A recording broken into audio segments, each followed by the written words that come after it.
Quasi साहब ये भी बताइएगा कि जस्टिस मंसूर अली शाह की मौजूदगी के बगैर जो बेंच तश्कील दिया गया वो नहीं थे और बेंच को जो है तश्कील दिया गया, तो कानूनी तौर पर आप एक सीनियर कानूनदान भी हैं, क्या समझते हैं इस कानूनी हैसियत क्या है इस बेंच की? इसकी कोई हैसियत नहीं है। देखें, इसमें वो ग्रे एरिया समझ लें, इसका कोई जो है कानून और आइन में जवाज नहीं है।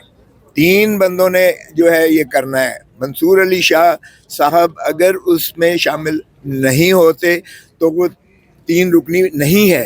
यानी अगर ऑर्डिनेंस को भी देखें तो चीफ जस्टिस, सीनियर प्यूनी जज यानी मंसूर अली शाह साहब और तीसरा जज nominated by the chief justice. पहले तो ये चीफ जस्टिस साहब से भी पूछें कि भाई आपने सीनियरिटी वाइज अगर मुनीब अख्तर साहब आपको पसंद नहीं थे तो फिर आप जस्टिस या अफरीदी आगे नीचे आते हैं वो सीनियरिटी में, तो फिर उनको रखते। आपने उनको क्यों नज़रअंदाज किया? बाहर का आपको भी समझ आ रही है, मुझे भी समझ आ रही है क्यों उनको जो है नहीं रखा गया और क्यों अमीनुद्दीन खान को रखा गया। अब अगर मुनीब अख्तर साहब उस बेंच में नहीं है और जस्टिस अफगान को क्यों रखा गया, तो 2 जज साहिबान ही थे जिन्होंने पीटीआई को तस्लीम करने से ही इनकार कर दिया था 13 रुकनी बेंच में। जो 13 रुकनी बेंच ने जो फैसला मखसूस नशिस्तों का पीटीआई का किया, 2 जज साहिबान वो थे जिन्होंने बिल्कुल पीटीआई को एज अ सियासी जमात ही तस्लीम करने से इनकार कर दिया था और उन्होंने मुकम्मल तौर पर इखराज की थी। एक ही जिस अंदाज से ये आज सुना जा रहा है उसमें जो है बेंच जस्टिस मुनीब अख्तर को जो है हटा कर ऑर्डिनेंस के ज़रिए जो है जो प्रैक्टिस एंड प्रोसीजर एक्ट है उसमें तरमीम करके ऑर्डिनेंस के ज़रिए, और पता नहीं कौन सी ऐसी इमरजेंसी और अर्जेंसी थी, एक ही दिन में काबीना के थ्रू जो है वो ऑर्डिनेंस मंजूर किया जाता है। उसी दिन जो है सदर पाकिस्तान उसको मंजूरी असेंट देते हैं, उसी दिन वो पब्लिकेशन हो जाती है ऑफिशियल गैजेट में। उसी दिन बैठकर चीफ जस्टिस ऑफ पाकिस्तान जो है वो प्रैक्टिस एंड प्रोसीजर एक्ट वाली कमेटी बनाकर वो तश्कील दे देते हैं और अगले ही दिन जो है वो केसेस को लगा देते हैं। और आज वो जो है जस्टिस मुनीब अख्तर साहब जो है इनकार करते हैं तो उनकी जगह पर रिप्लेसमेंट करके एक और जज साहब को सुप्रीम कोर्ट का बिठा दिया जाता है। और वो बेंच की तश्कील से ही आपको नज़र आ रहा है कि वो जो है नज़रसानी करने जा रहे हैं और उसकी नज़रसानी ये करेंगे कि जनाब वोट काउंट तो होगा, भले वो जो है डिफेक्शन में वो मेंबर जो है सीट उसकी जो है ख़त्म हो जाए, लेकिन वोट उसका काउंट होगा। इसका मतलब ये हुआ कि पाकिस्तान तहरीक इंसाफ के MNAs को उठाया जाएगा, उनको अगवा किया जाएगा, जिस तरह सआदत बलोच को जो है उसकी माँ को उठाया, उसकी बीवी को उठाया, उसकी 16 साल बेटी को उठाया, तो जाहिर है उसके बाद उसने जो जाके सरेंडर करना ही करना था। साहब, आपने अपने लोगों की हिफाजत के लिए क्या इकदाम किए हैं? अभी भी आप लोगों के पास वक्त है, अगर आपको सारी बातें पता है कि लोगों को उठाया जाएगा, उनके वोट लिए जाएंगे, तो पाकिस्तान तहरीक इंसाफ लोगों की हिफाजत के लिए क्या इकदाम कर रही है? हिफाजत तो हमने उनको जो है करने की बिल्कुल की हुई है, लेकिन मुझे बताओ, अल्लाह ना करे, तौबा तौबा तौबा, मेरी भी अगर बेटी को, जवान बेटी को उठा लेगा तो क्या मैं करूँगा? मेरी माँ को उठा लेगा या मेरी बहन को उठा लेगा या मेरी बीवी को उठा लेगा या मेरी बेटी को उठा लेगा, तो मैं क्या करूँगा? मैं लानत भेजूँगा ऐसी सियासत पर। और ये तो नहीं कहूँगा कि इस ऐसे मुल्क पर भी, लेकिन ये जो है हरकतें हो रही हैं। अगर मेरे घर में इस तरह घुसकर कोई मेरी बीवी, मेरी माँ, मेरी बहन, मेरी बेटी को करे तो मैं गोली मारूंगा उसे। क्या गोली मारेंगे? मैंने कहा बिल्कुल, अगर मैं हिफाजत नहीं कर सकता अपनी माँ की, बहन की, बीवी की, बेटी की, तो फिर मैं इंसान ही नहीं हूँ, मुझे जिंदा रहने का हक ही नहीं है।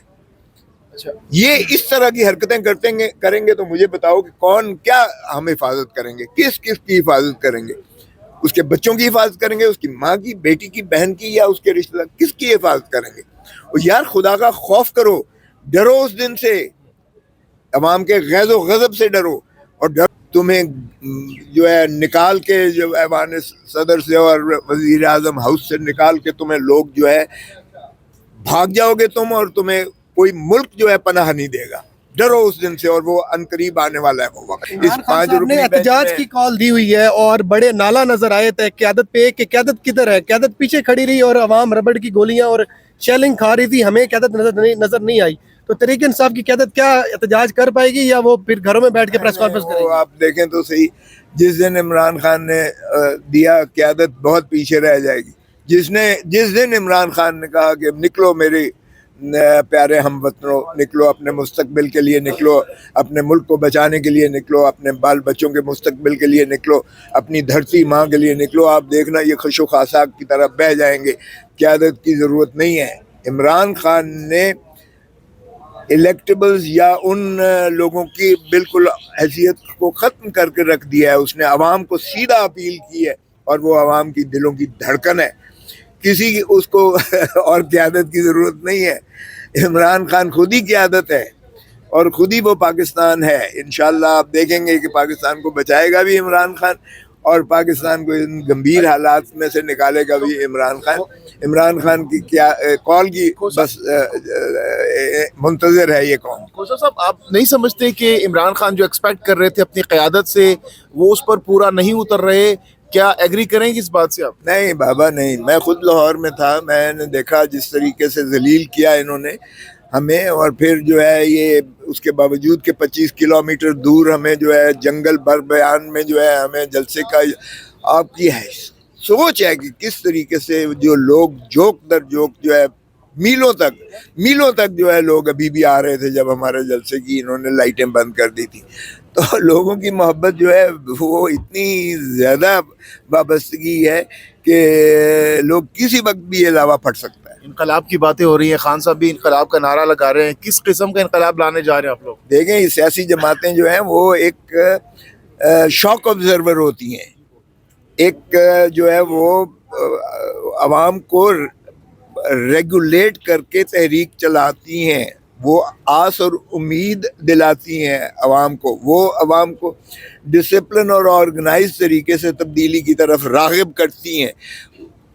اور اگر آپ نے سیاسی جماعت کو ریڈنڈنٹ کر دیا تو پھر فری فار آل ہوگا، پھر وہ خونی انقلاب ہوگا. خدا را مت کرو ایسی حرکتیں جس سے افراتفری اور جس سے کیوس اور کنفیوژن پھیلے اور پھر کوئی بھی محفوظ نہیں ہوگا اس ملک میں.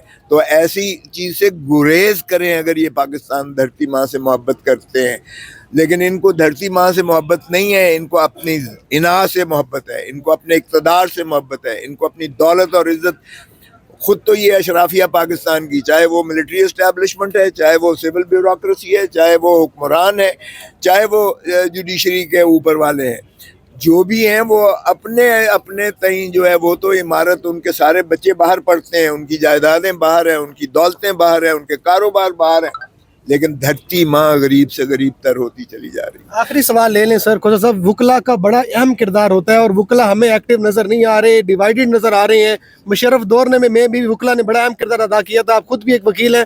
وکلا کب جاگیں گے؟ ان کے ضمیر کب جاگے گا کہ آئین پہ حملہ ہو رہا ہے، سپریم کورٹ میں کیا کچھ ہو رہا ہے اور وکلا مزے سے اپنے بارز میں انجوائے کر رہے ہیں؟ ابھی بھی آپ کو 26 ٹانکے میرے نظر نہیں آ رہے جو میں نے وکلا تحریک میں مال کی سڑکوں پر جو میرا خون بہا تھا. آپ کو وہ فرنٹ پیج پہ جو، حالانکہ اس وقت میں سینٹ آف پاکستان کا ممبر تھا، اس وقت میں چیئرمین تھا executive committee Pakistan bar council کا، اس وقت بھی موجودہ قیادت کی بات ہو رہی ہے کہ موجودہ قیادت کیوں اس وقت؟ دیکھیں موجودہ قیادت آپ کی غلط فہمی ہے. دیکھیں بات یہ ہے کہ کالا کوٹ یہ تصور نہیں کر سکتا کہ آئین کی جو ہے بے حرمتی ہو یا